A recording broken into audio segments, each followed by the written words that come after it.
Morning YouTube. Hope you're well this morning. I am going to do one of the vaping basics videos for you, and this one's going to be around regulated devices and mechanical devices. So the difference between the two of them, what they actually are. This is this is not aimed at people who know what they're doing. This is not aimed at people who have been vaping for a long time. This is just aimed at people who have heard the term, oh, that's a mech mod, or that's a variable voltage device, or a regulated device, and wondered what that actually meant. I know that I have friends who ask me, they say, oh, you've got a mech mod today. What is that? What do you mean by that? So I thought I'd do this probably the final one in these vaping basics videos, just to explain what they are.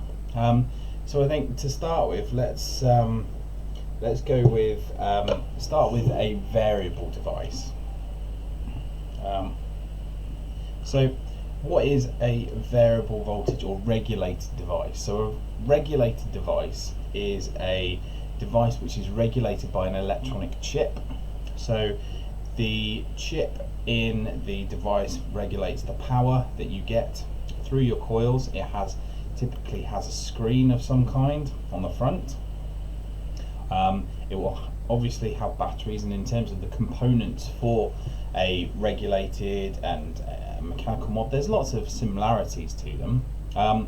But with a regulated device, the definition of a regulated device, as far as I can tell, as far as I know, regulated is where it regulates the power of the device. Power coming out of the batteries is regulated by an electronic chip. So you will have a display to show you what is actually going on with your device. So this is the Relo RX200, and this has a chip in there which tells you what wattage you have. So the power, it shows you what resistance you have, it shows you what the voltage is that's going through your coils. But the key thing is that you can control these things, so you can adjust it to taste. So you can change your wattage and therefore your voltage. There we go. Which means that you can get a warmer, cooler vape depending on what you're vaping on, what your juice is, what coil setup you have, and it makes it a lot easier and potentially quite a lot safer for people who have less idea around what they're supposed to be doing. Let's have a vape, and I will continue.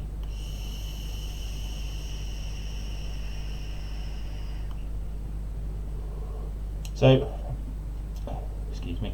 So regulated devices, there are some regulated devices which do not have a screen necessarily, like the Hexome, which has a potentiometer which regulates the voltage, but that's more unusual. Regulated devices are things like the Relo, like the Sigeli,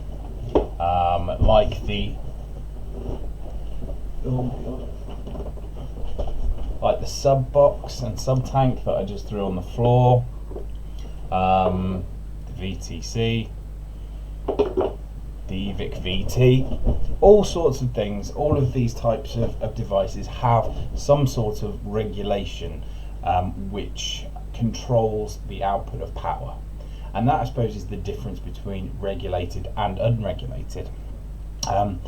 Within that sort of banner of regulated devices, you have variable voltage, variable wattage, and temperature control.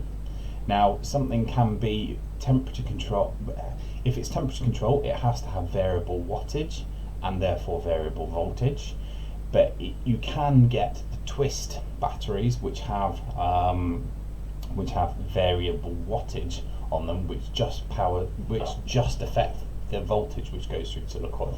That is still considered a regulated device. Maybe things like your Aspire, the CF sub-ohm battery, that's a regulated battery, so it fires a consistent amount of power through the coil. But yeah, so So temperature control devices are regulated because they have to be. Variable voltage devices are regulated because they have to be, and variable wattage devices are regulated. On the flip side of that, you get into things like mechanical devices, so mech mods. So what's the difference? So a mech mod doesn't have any chip. It doesn't have any control in terms of adjusting the power or the voltage which goes through it, over and above changing the coil head that you're using. That's how you would change flavour, or as the battery sags and drops off over time, then that will reduce the voltage which comes through to your coils. So if this is a regulated device, this Tug Life box mod clone, this is an unregulated mechanical mod. So all of the internals are mechanically operated. Also this, what's this? This is, we'll stick with a theme, this is a tugboat Tug Life tube mech mod. And basically it's mechanically operated rather than being operated with an electronic switch. So to just explain, you have a button at the bottom, there's a battery in there, and then a top cap which connects with your atomizer and then fires. So you put your atomizer onto the top cap, there's a battery in there, and that battery makes contact with the atomizer and fires, and that's based on the push of the button at the bottom. And that is literally all there is to it. It's very, very simple. That's why people like them, because they are purer in some ways, I suppose. People will use these if they want, to sort of have the full power of the battery going through their device. And they are they're just a different type of vape. If you have a dual 18650 unregulated mech box, then you get the full power of your batteries off the first puff.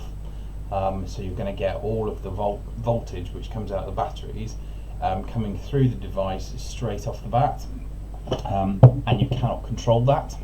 So you need to make your build appropriate for that. Let's throw some batteries in here. There's no protection either, so with something like this there's reverse polarity protection, so if you put your batteries in the wrong way it won't fire. With this it could just short out. You have inside, you have a, let's fiddle with the filters for a second. You have a switch with a MOSFET protector which protects the switch from getting too hot and from shorting out. And then you have a battery sled where you put your batteries, and that is it. There's the MOSFET there, and then a 510 connection at the top, and that is literally it. You would then throw an atomizer on there. Might as well use the same atomizer.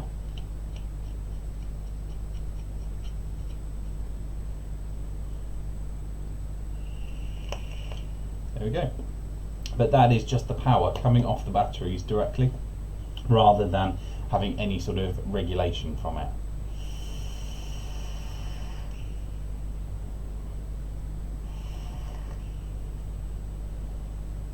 Let's put a bit more juice in there.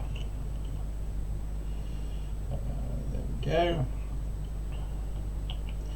This is an unregulated box mod. You get, obviously, as I showed you, get your tube mods, which are even simpler. I'll show you one of them in a second, but yeah, this is an unregulated box mod. So as I said, all the power coming straight off the batteries into your atomizer with no electronic aids in between. It's there's nothing protecting you from the voltage coming out of the batteries, it's just going straight into there. And you will find, as you're vaping, versus something like this where you get a consistent, what was the setup, 50 watts, this will go to 50 watts until the battery is below the point at which it can discharge 50 watts. This will go down and down and down and down and down until you don't get any vapor at all. Obviously you want to change the batteries before you get to that situation, but this will just draw the power from the batteries until there's no more power to draw.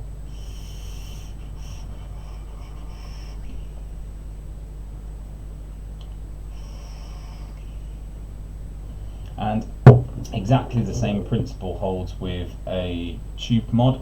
So this is a Mutation X tube mod. All you would do, and that is filthy. Oh dear, look at that. That's nasty.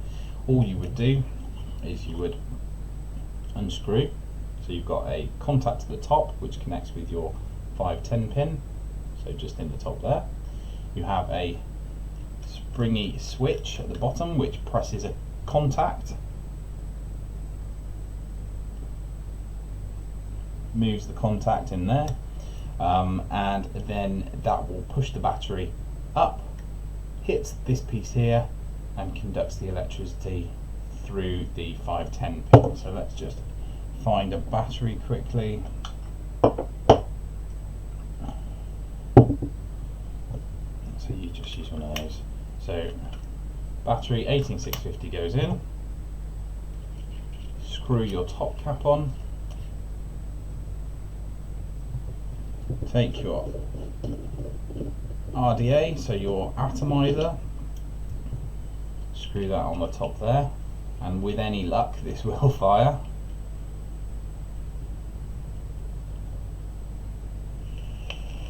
There we go, and that is a tube mod.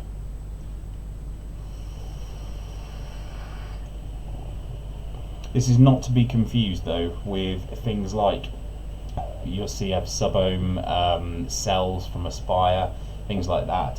This is purely just, this is a tube. This is a stainless steel tube with a battery inside.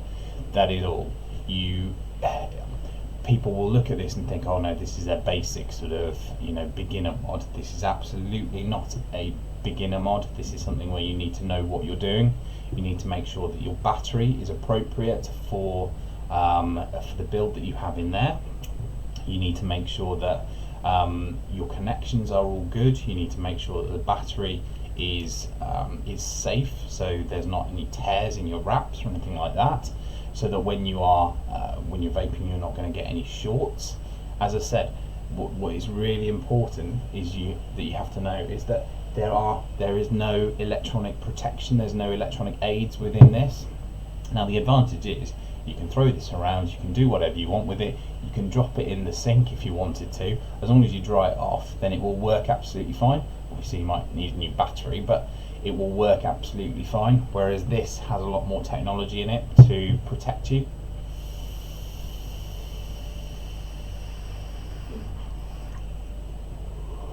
You'll find with these as well, they're very handy, they're nice to use, but you will use up the power of your batteries fairly quickly, so it's worth keeping your battery box with a couple of spare batteries in there from time to time, so you can just swap them out. You'll find that your battery will drop off quite quickly on these, especially if you're building a low coil in there. It will require more power, it will draw more amps from your battery. So you will be in a situation where you need to change your battery more regularly. On batteries, please do your research into battery safety. Make sure you have a battery which has a sufficient amp limit, so you get continuous amps and pulse amps. So for example, a 20 amp limit or a 25 amp limit. You get some batteries which are supposedly up to 40 amp. You don't, if you look online, there's lots of people who say that these aren't accurate testing, they're not accurately measured, they're just done for to sell batteries. So do make sure that you are building within the rules, building within sort of Ohm's law, so that you know what you're doing, because you don't want something blowing up and venting on you.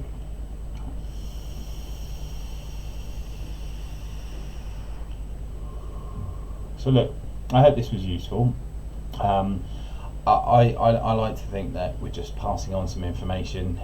Don't take my word as gospel, because there are always going to be things which are going to be incorrect, and there's no substitute for learning yourself and finding out and getting lots and lots of different opinions and sources for your information that you're going to use. After all, it is your safety, and you are holding, potentially just a little steel bomb which could vent, could blow up, you could short out, anything could happen.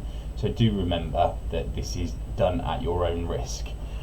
Typically though, you will be safer as a new vapor using a regulated device than you will using a mechanical device. But yeah, that's what I've got. Thank you very much indeed. I hope this has been useful, and I will speak to you again soon.